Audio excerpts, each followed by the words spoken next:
Hola amigos, it's Will here from Will's Custom Figures coming at you today with a big bad breakdown of the one, the only Aldo Montoya, also known as Just Incredible. So please guys sit back and relax while I talk you through why and how I made this custom figure and everything else in between.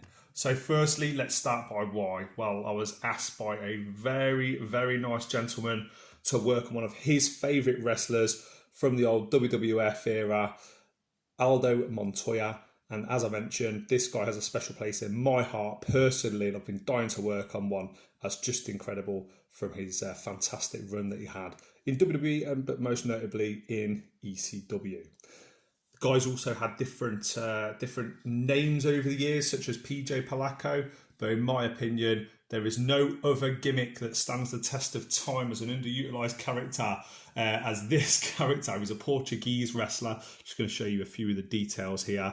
Well, he was actually American, but billed as a Portuguese wrestler, and he fought throughout the sort of the early to mid 90s. Now, this figure was not easy to make. I'm going to get into all the nitty-gritty, the details now for you.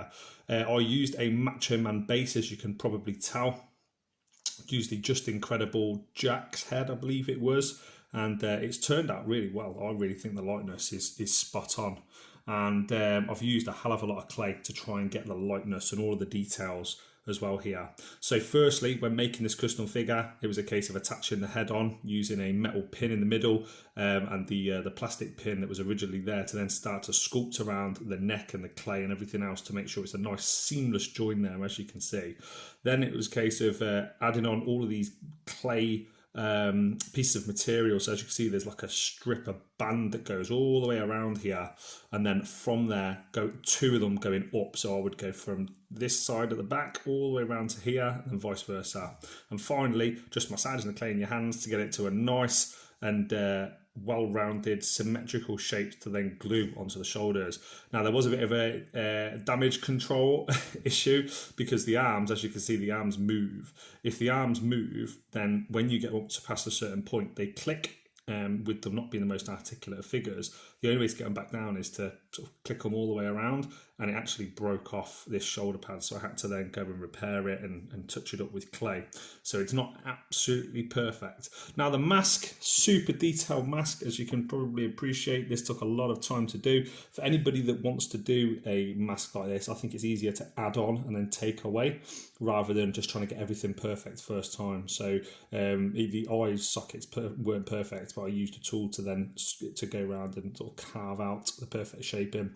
And not everything has to be carved. Obviously, I had to add a lot of hair on here. One of the tips I do have for hair is get another wrestler with hair similar to the hair that you like, and then just push that head. For example, here's a Bret Hart. I wouldn't use this for this figure, but if I had this figure and I like the hair and the textures there, you could just push it in and then get the similar effect of that haircut.